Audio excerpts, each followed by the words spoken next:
สัมมาสัมพุทธัสสะนะโมตัสสะภะคะวะโตอะระหะโตสัมมาสัมพุทธัสสะนะโมตัสสะภะคะวะโตอะระหะโต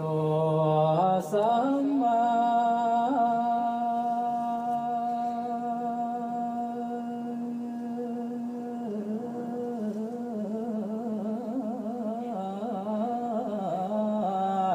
สัมพุ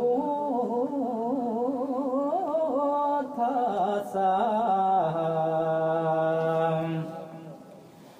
บัดนี้ตัวผู้ข้าสิขอกล่าวตำนานเรื่องนิทานสาดกได้ยกมาแต่ตอนต้น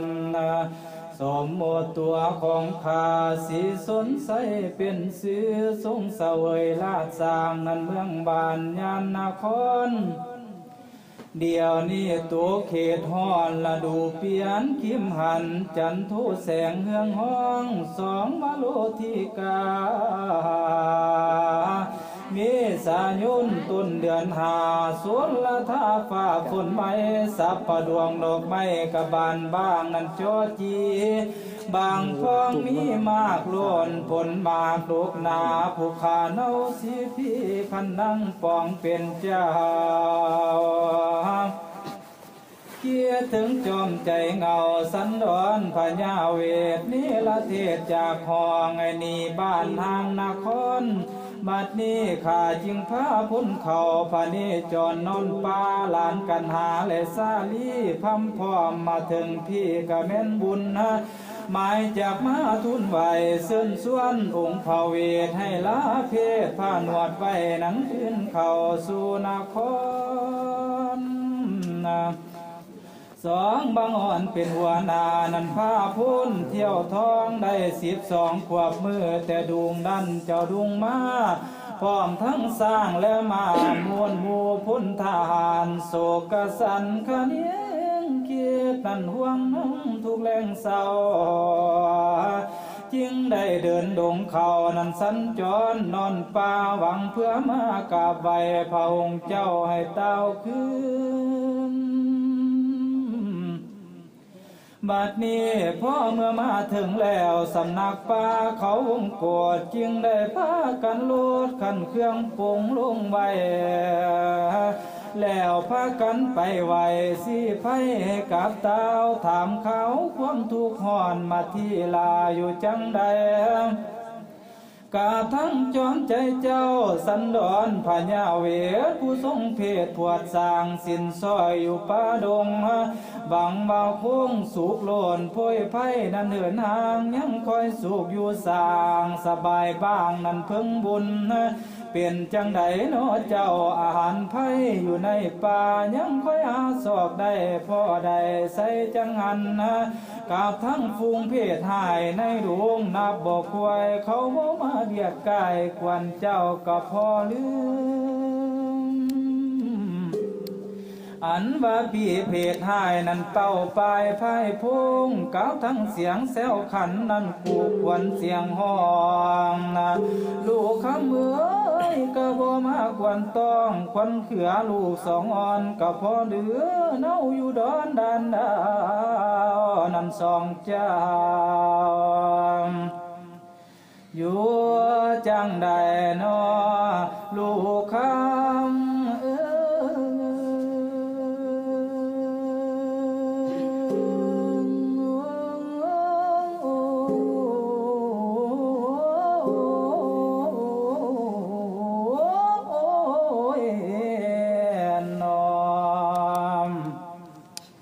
เป็นจังได๋ลูกหลานเอ้ยมาอยู่ดงอยู่ป่าอันคืออยู่บ้านอยู่เมืองบ่คือถึงบ้านเก่าเมืองหลังในบ่อันจุดประสงค์ที่พ่อแม่มามื้อนี้ก็คือได้สาธยายเว้าใครมาเป็นก่อนกราบขอให้ลูกเก่าเว้าพอได้ฮู้เรื่องราวนี่เป็นหยังบุคามก็คิดฮอดคิดถึงอันน่ะพ่อแม่เอ้ยแต่ว่ายังเครียดยังคมอยู่ในจิตในใจและเดี๋ยวนี้ เดสิวาสันตะลุข้ามเอ้ยอันจะซื้อท่าคนเผาความบดีของพออันทิ้งเหยียบใส่น้ำยำใส่ต้มซาพอว่ามีนาได้กับกับสุบานสุเมืองเมื่อน้ำพรน้ำแม่เมื่อปกครองตุ่มไผ่ฝ่าเป็นเจ้านำนาครเก่าขึ้นหลังเหนือเนาะครับเนาะ เมื่อบ่เมื่อก็ฟังลูกเบาสักคนเด้อพ่อแม่เด้อพร้อมด้วยเสนาอามาตย์หมู่ทุกคนหั่นน่ะ เอาไปยังกับว่ามาพอกับแม่ผมโดยไฟฟ้าราษฎรกับสีฟังอยู่ข้างๆนี่ละ เมื่อเนตมะเนได้สมโมเสือเลือเสียองค์โมเนสันตาโลที่ภาคพลอยเมืองบานนังมาบำเพ็ญสินสร้างปาลมีอยู่ในป่าพร้อมสายายอดแก้วมาที่พร้อมกับพำเพียรนับว่า7 เดือนได้เป็นสิไผจนเดืองลาสันลูกหลากมากไม่แต่ใจนั้นก็สุ่มเย็นบ่ได้มีเขียนของผวยไผก็เอิ้นห่างฝวงหมูงูงอดเหี่ยวสัตว์หายก็บ่กลัวนังเปลี่ยนย้อนบุญสมสร้างแต่ปางหลังนั้นทวนเทียพ่อแม่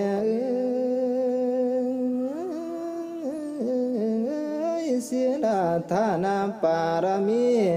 นั่นได้มาห่วมมันหายก็ภายนี้บัดนี้มวนหมู่เสนาพร้อมปนมมือกุมกราบใส่โยกโยขันลอกไม้วอนขาราธนาเมียทั้งขันเงินพร้อมขันคำมันดำขาโยกเพียงหัวโยเพียงตาขอขมานอบน้อมวอนไว้เต้าคืนข้าแต่เบียดาไทยสิสนใสพญาพ่อผัวสนิมิงเอามันดาเจ้าหินตองการที่ลูกพาดภาคของนครท้องนั้นเหือนห่างแสนลำบากยากแค้นบ่มีบ่คือแต่เก่าหลังความทุกข์ขังเขียนคอนมีมาตั้งหอยยาการเที่ยวทั้งเตียนเปื่อยเปเสลมนั้นต้อยตองแสนสงสารมาเทียน้องของกันหาลูกน้อยอ่อนฟังเสียงลูกออดอ่อนหิวข้าวอันเดนุ่มบางแง่งตุ่มติดเปื้อนสานีกะบนเจียนาใบ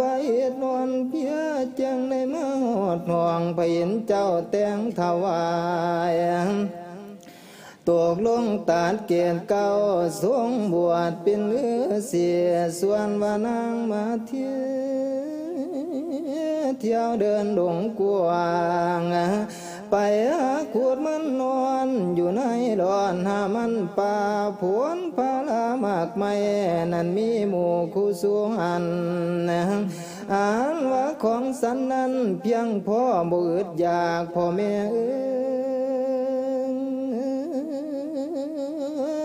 แต่หักเปียบบ่ได้คือเขากี่อยู่นครเถื่องย้ำนอนบ่มีผ้ากำพาลามาตุ้มผมหน้าหัวลมดวงต้องกายสะบันนั้นสั่นเส้นเคียดเถียนเดือเข้าอยู่บ้านสะเบยเมืองตุ่มไผ่พอปันตายแล้วเกิดไม่พุ่นละเตี้ยลูกแก้วแนวสร้างคู่สูงอันเอียกันเนื่องสาพาสันสานหายอยู่ในป่าไผ่นาเข้าบ่มาหาเบียดเบียนเข้ามาใกล้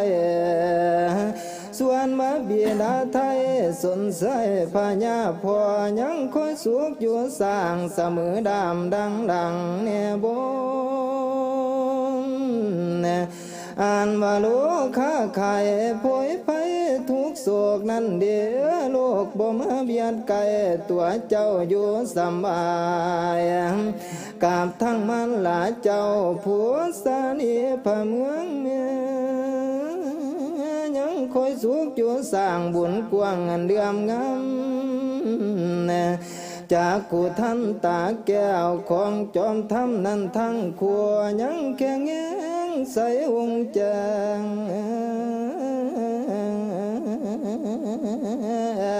บ่มีเศร้าว่าเก่ามองนั้นหลอกหน้าพ่อแม่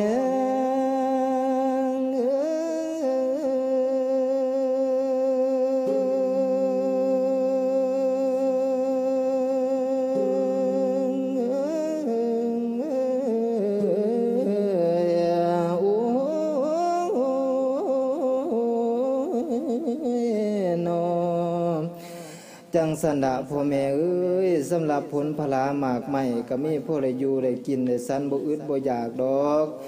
สำหรับสัตว์หรือว่าสัตว์หายต่างๆก็บ่มาหาวิเฮาดอกจังสันดาพ่อแม่เอ้ยยังอยู่สุขสบายอยู่ในป่าในดงพิลาบัดนี้ดูแลปุตตะแก้วสิไผพญาเวทลูกคำเอ๋ยน้ำแต่ลูกพัดผ้าของนครกวางเจ้าเก่าลังของอีหยังทั้งสิ้นบ่เหมือนเขาลูกยังอยู่มีแต่ความโศกเศร้าคิดถึงเจ้าผู้จากนี้เวียกระทำการสร้างนาสวนหัวและให้ก็บ่รู้ลาบได้พอฝนฟ้าบ่ค่อยดีพานิโซเศร้าข้าบ่ไหลมาล้นหลังเหมือนลูกยังตอมตุ่มนั่นเป็นเจ้านอพญาบัดนี้อันว่าสร้างและมาพร้อมพำพลทหารยังเอากิจจากการดังเดิมนั้นมีน้อยสู่วันนี้พอได้พาพ้นสร้างความเจริญบ่คือเก่าแต่ว่าสัพพโลกบ่เข้านั้นมาไกลและเบียดเบียน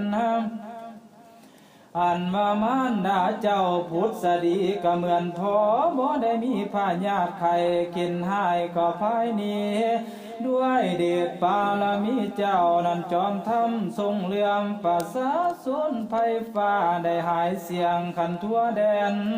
ในมือนี้พ่อได้จากแว่นแค่นั้นกรุงใหญ่ประเสไสพร้อมไฟพุนเสนาพระแม่และสาวคาม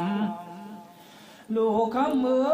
ยเพราะว่าโทสะเสียงนั้นสูญเสียหายหวังความสับซ้อทั้งปวงความเห็นผิดทั้งมวลพอได้คนลองน้ำทะเลกว้างบ่ให้ยังพอแม่ยังบ่ได้จึงพร้อมภัยพ้นทหารบัณฑิตาอาจารย์มาอ่อนโยมพระองค์เจ้าโชคดีมาถึงเท่าวงกดเขาอันกว้างใหญ่จึงแต่งขันดอกไม้เอาเทียนคำคาดไว้อยู่ในหันคู่ละแสนมีทั้งขันเงินพร้อมมาลาหอมดวงดอกเสนาสอคิดโคนมาว่อนไว้ลาธนาพากันย่อยกขึ้นสูงเพียงตายังบาต่ำคำเอ๋ยจำต้องย่อใส่เขียวปนมเหนียวแล้วก้าวจาขอสมมาหรือสีเทาจอมทำทงพระเวทโทษแต่นี้ละเทศเจ้าให้ไก่คางเจ้าห่างวังสังพระองค์มาท่านสร้างนั้นมุ่งคุณตัวประเสริฐก็เลยเกิดเดือดมางไผก็เว้าว่าบ่ดีอันนี้น้ำถึง7 เดือนทวนโทษสากาสุนเป่าพอจิงเต่าไผฟ้านั้นมานอมเจ้าเหนียววอน ขออโหสิทรอย่าเป็นบาปเว้นกรรมบ่ได้เจตนาทำให้ลูกไก่ไล่บ้านเป็นด้วยเทวดาเขาบันดลใจพวกภัยเพราะจึงขับได้เจ้าให้จรห่างเจ้าหังปังเพื่อจะได้ก่อสร้างนั้นสมโพธิโพธิญาณบุญสมพานแต่ปางหลังนั้นแต่งแป้งจึงเป็นได้บัดนี้ก็อักสมพระไทยปองเทวดาปันปองทั่วประเทศก็ยกย่องบางสนเพิ่งห่มเงาฝูงข่าขอเสินเจ้านั้นสิไพ่พญาเวทให้ละเพศผนวดไว้นั้นขึ้นเข้าสู่นครพ้นนี้ก่อนเศร้าเสื้อสีพี่ก็หวังเพิ่งลูกแล้วลูกอย่าถือโทษทอนฝูงคนใบบาดนาไผบ่ฮู้ว่าเจ้าเป็นนักปราชญ์ที่สูงสากบัดนี้มองเห็นคักว่าแม่นโพธิญาณสร้างให้ลูกไหลไปกว้างกลับคืนของตุ่มไผ่ป่าเสใสเขตแค่สิถวายเจ้าคันดังเดิมนั่นละนาลูกคำ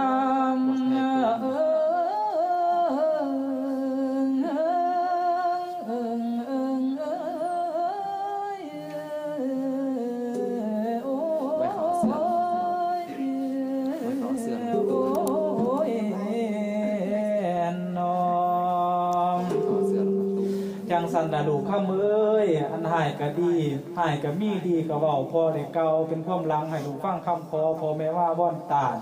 ขอให้สองพระองค์เจ้ากับเมื่อนำพ่อแม่กับเมื่อตุ่มไฟฝ่ากับเมื่อเลี้ยงไฟฝ่าให้หายเสียงทั่วแดนอันเมื่อน้ำพอน้ำแม่สักคำเอ้ยอันใดพอกันย่อมหับผิดหับถูกบ่ทุกอย่างนั่นล่ะเมื่อก็พอกับแม่สักคำตั้งแต่ข้าวก่อนกี่นะคือบ่ดีจังซี่แน่เนาะมีแต่ใดนี้ลูกเดียวบัดนี้สิมาบ้อนมาอ่อนนี่ขึ้นเมืองว่าติโอ้ยลูกคำเอ้ยมันก็เป็นจังซี่ล่ะผู้เฒ่าผู้แก่ถือสาผ้าผากพอมันได้หายได้คิดไปแล้วก็ขออ่อนขอยอมมันได้ก็คงในใจเลยพอเป็นแม่กันจะสิถือสาผู้เฒ่าเพิ่นว่าความบ่ดีของพ่อแม่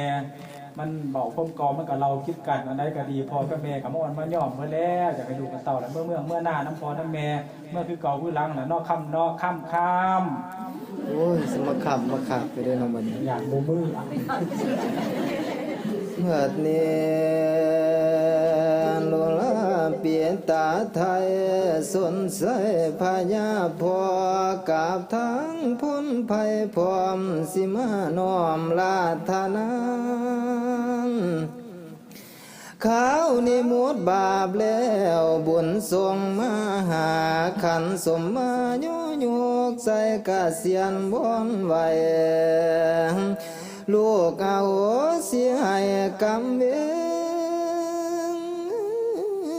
รตั้งแต่เก่าบ่ให้มีแก่เจ้าทั้งขานภัยพ้น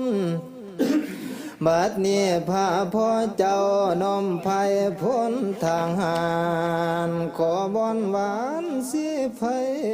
พระเวทขึ้นของสร้างดูบ่สมควรนางพระจอมทำอย่าได้วางหามคนเพียตกป่าสาวขึ้นบ้านบ่ฮอนอีพอหากฟังความเบาภาษากรสิสับสอทวนในพระพ่อเจ้าจำค่ายได้นี่ทั้งมาเที่ยและหลานน้อยซอยว้อยนั่นเดินป่าพ่อแม่ถ้าเขียนบ่อยู่สานสิวังมวนแม่นบ่ยังบัดนี้พาพ่อเจ้าสิมาเหนียวขึ้นดังควรนับปีจังให้กอกพ่อเกียรติสั่งพ่อแห้งแล้วแนวบาบุญคุณคำให้ทำเพียรสอกหาไม่สาเนื้อ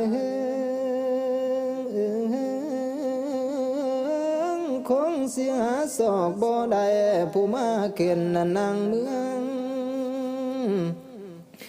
แนวบ่เป็นตาเรื่องอย่าวนเวียนหลายเล่าเสินในพาพ่อเจ้านำพ้นเข้าสู่นครลูกนี่คนตำต่อยแต่เกิดหวมตระกุลสูงแสนสิจวงย่อโยก็ตำลงเรื่องเนื่อยลูกนี่เหมือนลังแค่ตุลูกก่อนพาบิดาบวนทวมเบียดจากปากพ่อเจ้าสิขึ้นเขาได้บ่ดีลูกนี่จำเป็นแล้วจำจนต้องนอนป่าบุญพาลาลูกหากมีสำเนียสิขอสู่อยู่ต่อไปขอเสื้นผ้าแกนไทยได้มวลหมู่พลทหารเสด็จนำทั้งกับเต้าคืนนครกวางให้ลูกขอนำถอนขอมนไว้สากรขอพระพรพ่อเจ้าอย่างเอาขานเต้าเมืองข้าบ่มีเครื่องแขนแข็งใจนำพวกภัยพร้อมทั้งเปียเตเลไทยเปียตัวเลไทยทั้งเงาแม่พญาความพอใจของข้าอยากเป็นสีอยู่ในด่านไว้กับหนูเต้าบ้านปานกลางบ่ร้องขอนั่นหรอกนะพ่อแม่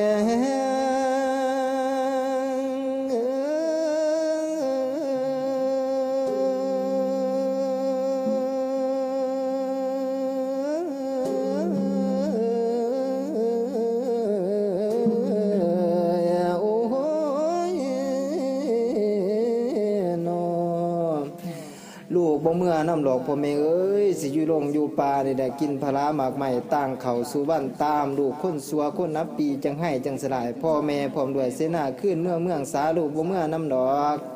คือว่าอย่างสัตว์ต่อบัตรไปไล่ตาเอาคำว่าเสิร์ชคนละวันเอาเสิร์ชนี่เดี๋ยวข้าเอ้ยเสียพอกับแม่ว่าจังไดพอกับแม่แบบมีคันสมบัติสมมาแล้วมาสมมาก็เราว่ามาอ่อนมาหยอบสิหัวเท้าสิหัวขาวเศร้าคนเฒ่ามีทั้งเสาสาวหน่อยข้างบักเขียวบ่มีก็มาน้ำกันมาเสิร์ชลูกกันแล้วข้าเอ้ยเมื่อก็พอกับแม่ซาพอกับแม่เด็กกับเฒ่าสะเลแกสละมาแล้วบ่มีผู้ใดสิหวังเพิ่งหวังอิงก็หวังต่อเจ้าก็มีแต่เจ้าผู้เดียวนั่นล่ะข้าเอ้ยที่สิเป็นฟังเป็นฟ้าให้ไปฝ่าราษฎรฟังพอกรเดชสันตาโลตาติโยพระบิดาคอเนียวพ่อกับแม่นี่เปรียบดังใบไม้เหี่ยวมีห่มก็บางเบาเหงื่อแต่เงาบ่อาจบังแสงแดดย่ามห่อนแผดคนสนก็บ่เย็นลูกคำเอ้ยลูกนั่นเปรียบมาเห็นคือพฤกษาต้นใหญ่พงกะใหญ่ใบไม้กระดกหนาแผ่สาขากิ่งใบไก่หมากย่ามห่อนหากคนสนก็อยู่เย็นเดี๋ยวนี้เมืองประเสใส่กวางนครหลวงบ่มีห่มมีแต่ลมพันตองนั่นอายเอาอังอุลาปวงภาษาทั้งข่ายของตายย้อนแดดจีลูกบ่กาบสีพีพ่อบ่กาบเต้าปีนเมืองบ้านขันบอนเดิมนะพ่อขอวอนยังเจ้าขันแนวนอผู้ที่ยานหับเอาขันสมพานจากภาษาเดียวนี้มีทั้งขันเงินพร้อมขันคำเดียวลาดาดยกใส่หัวเกศเก้าขอวอนเจ้าให้เต้าคืนลูกอย่ามีใจเลี้ยวนั่นว่าจะเว้าต่างลูกคำเอ้จักหน่อยครับพ่อสิอกแตกบางคันเบาเรื่องผ่านมาพ่อเพียทอฟ้าอย่าได้กล่าวความหลังลูกคำเอ้ยให้ลูกฟังคำขอพ่อแม่คิงบนเจ้า อย่าถือสาคนเฒ่าความบ่ดีของพ่อลูกคำเอ้ยให้ลูกเอาตั้งแต่ข้อดีนั่นจังแม่นทำพ่อนี่จำใจแล้วบ่มีแนวสิยังอยู่ลูกบ่คืนสู่บ้านคงสิมวยมอดสิวังลูกสิถือโทษหายมันผิดทองของทำคนเฮาบุญกรรมตัวนั้นแต่งแปลงจึงเป็นได้แม่นสิดีหรือหายสันใดก็กรรมแต่งไผสิลบหลีกได้กรรมนานตอบสนองพ่อกับแม่หวังว่าให้ลูกคืนเมืองกว้างป่าเสียใสเพื่อตุ่มไผ่ทรัพย์สินมีบ่ให้ตามเจ้าสิแต่งท่านอาหารดีมีล้นของสันบ่อึดอยากอย่าอยู่ทุกข์ยากยุ่งให้ยุ่งหินเจ้าไล่ตอมห่างกายผอมสีเศร้าพอกินมันต้มบ่เปื่อยกินมากลูกไม่ปานเสื้อเจ้าข้างลิงฟังเสียงสิ่งเสือห้องต่างเครื่องมาโหลีบึงสลีทั้งยุ่งยางเปียบดังนางละบำเต้นไผสิเห็นดีด้วยแนวคนดีมานอนลีอยู่ในป่าลูกคำ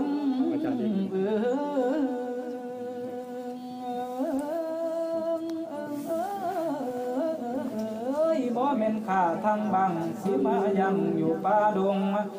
ให้ลูกคงเสียไว้นำเสือลายอันเหม็นสาบลูกไปอาบน้ำนั่นทุ่งผ้าแผ่นสบายน้ำไผ่พ้นขึ้นเข่าเมืองหลวงพี่ไสเสดพ่อสิวพี่เสกให้นั่นเป็นเจ้าคันดังเดิมนะสนุมนางอยู่ในห้องมีหลายตั้ง60,000พ่อสิยกให้เจ้าถวายเจ้าแต่ผู้เดียวสาผาหงสาเสือป่าเส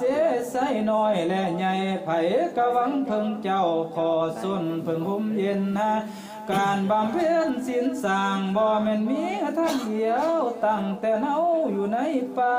ลูกคำเอ๋ยศีลาทานาปาลามีเนาอยู่เมืองอยู่บ้านกะทำได้เจ้าดังเดียวลูกอย่ามีใจโคตรเดียวให้เดียวลำกวางภาษาขันสมมาโยโยให้ฮับเอาซาเด้อเจ้าเดี๋ยวนี้เมืองป่าเสียใส่เศร้าเงาเตียวใบไม้เหี่ยวขอเสนอ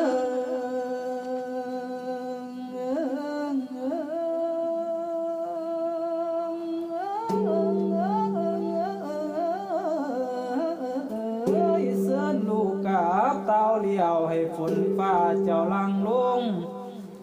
คงเขตกำไฟพูนพุ่มประเทศกันดานเสินนอโพธิยันกาบกันสู่เมืองกุ้งกวางเพื่อส่งเสริมการสร้างคณะสวนหัวบานขันว่าลูกบ่กับเต้าบ้านนั้นฝนฟ้ากะบ่มาปวงภาษาทั้งคายกว่าตายจนว่าสันนาขอเสนอ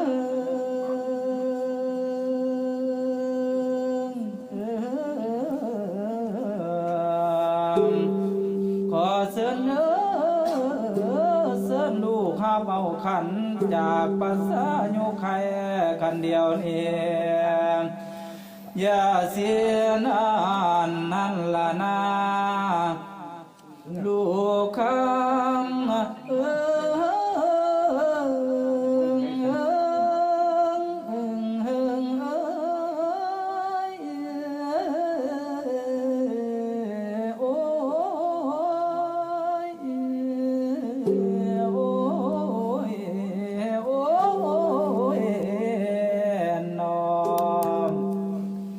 จังสันละลูกข้ามเอ้ยอันความผิดตั้งแต่เก่าอย่าสิเก่าเป็นหนสอง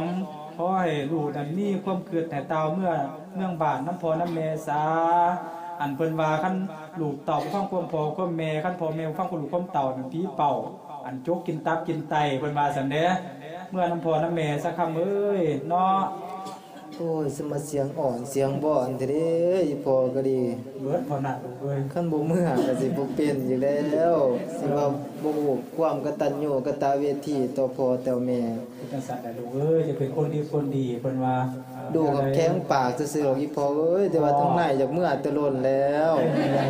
หนาวหลายอยู่ดงอยู่ป่าสั่นอยู่งอกงอกคือลูกนก ถูกเป็นบุญเป็นกุศลของไฟฝ่าลาสดอนนะครับเอ้ยให้ทุกคนดูหน้าได้บอกกับสิยอดเดียวไก่ถวายแก่ใจผู้เดียวที่เก่าผู้รักนั่นละตัดสินใจล่าลงล่าปลาเมื่อสุภาพสุรานครแม่สาบัดนี้ กันว่าพ่อแม่ว่าจังสั่นลูกสิตาวขึ้นกับพ่อแม่เอ้ยฮักเอาคันนี่ละมุ่นหากอยู่โดนมันสิซาเทื่อนี้ลูกอโหสิกรรมให้ความหลังตั้งแต่ก่อนตัดสินใจตาวย้อนขึ้นเมื่อสร้างสืบนครนั่นแล้ว ถูกว่าจังสัตว์ในแม่เป็นลูกขับลูกคูนมีหลายคอยแม่ลูกก็ข่อยไรนี้แต่ผมเขียนก็เสิร์ฟเมื่อกับกับเมื่อจนศาสตร์ขับศาสตร์คูนเป็นศาสตร์ลูกมุ่นลูกมั่งลูกพระองค์หัวใจลูกแก้วลูกแหวนจนได้หักเบิร์ดเอาล่าดงล่าปลาเมื่อก็พอก็แม่ถ้าไม่สิทำคนสิห้ำได้พอว่า ก่อนสิกลับขึ้นสู่เมืองประเทศไทยก็ให้สั่งสัตว์สั่งสาหรือว่าสั่งต้นไม้ต้นตอกสลาหน่อยเนาะอยู่เขาวงกฏนี่เสียก่อนเพราะว่ามาอาศัยอยู่ในป่าตั้ง7 เดือนก็ได้อาศัยสัตว์หนูปูปีกเนาะแล้วก็พร้อมด้วยซาโบกคาลานีเนาะเป็นที่เพิ่งอาศัยอย่างนั้นก่อนพระเวทสิจากป่าวงกฏนี้ไปก็ขอเอิ้นสั่งทุกสิ่งทุกอย่างเนาะในต่อไปนี่ตั้งมุกตั้งใจเด้อญาติโยมเด้อ เป็นยิ่งได้เป็นคำกัน เมื่อนี้พ่อเมื่อเศร้าเมืองวายวิ่งวอ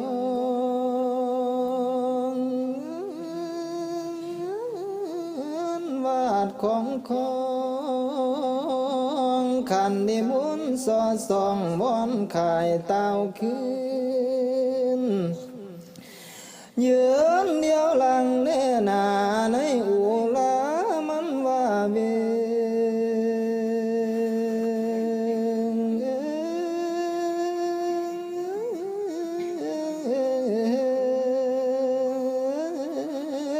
อยากหัวใจหลายเดือนยามเสียผาดผ้าของห้ำห่างสิห่างไกลเคียดไปพะเนียงกลุ่มสุ่มสวงให้ปานไข่บ่มขันบ่ไปก็บ่สมคำว่าเป็นผู้คุณเขาพ่อแม่ตนใจเลยสารบุญหยวงดวงนังปันหักไผอยากเสียตาสินใจบ่อยากพาดภาคเวียนของอยู่บ่เศร้าอยู่บ่เศร้าเวียนหนักมาพามั่งจำเฮาให้ภาคห่างยามเสียไปเหลือใจพัดเป็นเบื้องบางคือหน่อยนั้นเคียเส้นแนมขึ้นดังเอื่นสั่งห่วงสาลาท้องบ่เนาได้นั่นเพียนพำคันอยู่โดนยานมันคำวนทางเมื่อหอดบ้านยังหลายหอยหมื่นกิโลให้คอยอยู่ดียื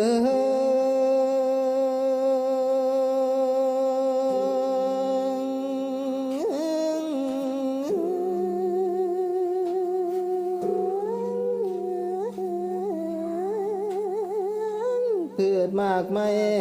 มีม่วงหนาวการกับทั้งสุมเสียงบานมากเดือไฟเฟืองน้อยสากัวนาแนวเขาเสียงทรงสับสอกสมเซลเลียนกินแมงใหม่มวนกะใจอยู่ในไผ่หนูเขาตัวเสียงคันคู่ดังสานันมาละวันดวงดอกไม้เคยหอมกุมกอมใส่ดังเมียทั้งดอกขาดเข้าแก้มโมกาสะทึงจำปีทั้งจำป่าหลอกขยอมยำแดง บัวขาวทั้งบัวแดงเดืองแดงยิดนวลสาพะซ้อนหลอกสอนก่อการว่าย้อนลุงยามเมื่อไก่สงน้ำสะพังหลวงหายโศกบัดนี้สิได้เวียนโยกใหญ่ห้ำห่างบางกันให้คอยอยู่ดียืให้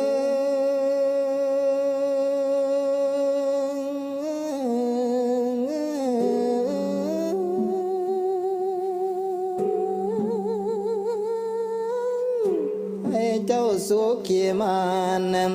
พันปียาเหลืองลาย้ายควโนคนเทียมผ้าต้นวาลาเหลือ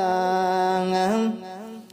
ลาทั้งสัตว์สิ่งเนื้อเสือสิ่งกะทิ้งเถื่อนพร้อมทั้งหัวเมลานทั้งหลายล้วนในอยู่ลีบัดนี้เฮาเสียไกลกันแล้วนี่ไกลนั่นไล่ห่างให้คอยหักหัวตุ่มอย่าไม่มางว่าห่างกันความสัมพันธ์นั้นมีไว้เหมือนกับเฮานั้นยังอยู่เจ้าทั้งหลายเป็นเพื่อนดินยามเฮาเศร้าว่างวมเงาบ้านนี้สิได้เจียดาจากข้างงามห่างไกลกันละโนสิได้เดินคนทางอย่างกันคนกามลาเลือ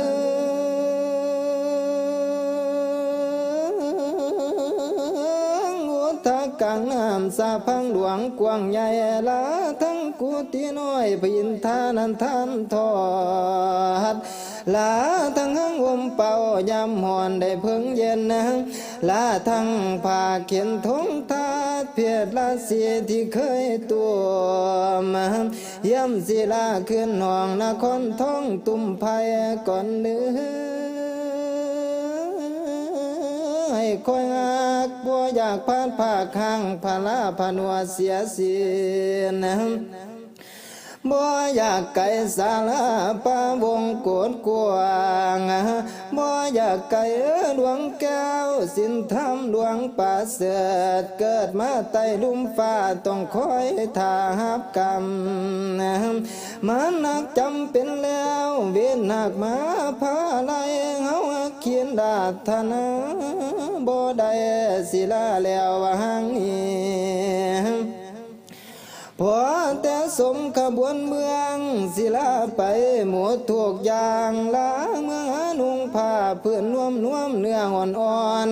บุญบวชเฮาหมุดทอนี่ศิลาเข้าสู่นครลาทั้งผ้าเปลือกไม้เพื่อนอาจจำอาคันลาทั้งสองผู้คำเครื่องสันของเขียวลาทั้งกะยังหามเหี่ยวกะเศร้าใส่ผลพาลาลาทั้งสายวานีเพียนพาลานหินก่อนสวรรค์เดือยามลงดินเย็นกายในสดเสื้อนอนบ่ดับได้เที่ยวเดียนหายอ่อนเดียวซุ่มเย็นตอนนี้ตาเว้นลับป่าไม้ใกล้สีคำสีแดงย้ำสายันลุงเดืองสีเต้าคืนนครกวางลาเลือ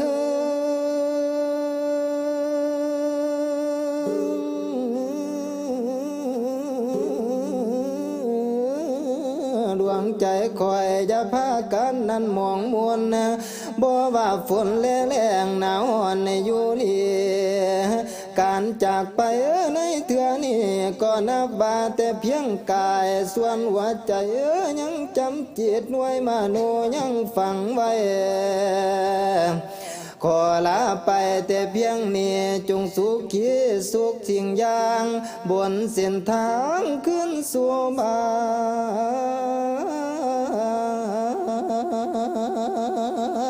นศิลาแล้วควรละเมือง ดวงใจคอยจะพากันนั้นมองมวลบ่ว่าฝนแรงหนาวอ่อนในอยู่ลีการจากไปในเถื่อนี้ก็นับว่าแต่เพียงกายส่วนหัวใจยังจำจิตหน่วยมโนยังฝังไว้ขอลาไปแต่เพียงนี้จงสุขีสุขสิ่งอย่างบนเส้นทางขึ้นสู่บ้านศิลาแล้วควรละเมือง สิ่งทุกอย่างล่าป่าล่าลงล่าทั้งสัตว์สาทุกสิ่งทุกประการล่าทั้งสลาหน่อยพร้อมสาโบคาลานีเนาะพวกเฮาก็สิได้งูโขงตาวเมื่อพร้อมกับเสนาอามาตย์พร้อมด้วยพญาบรมศรีสนไส้พร้อมด้วยยะเมพุทธดีแล้วก็พระเวทกันหาสดีตะภาพเนาะเอากะตัวการแสดงธรรมเทศนาในเรื่องเป็นสันดอนอาตมาพร้อมโดยพระอาจารย์นันทกรได้ซอยกันดำเนินมาถือว่าจบกระบวนในโอกาสต่อไปขอเชิญ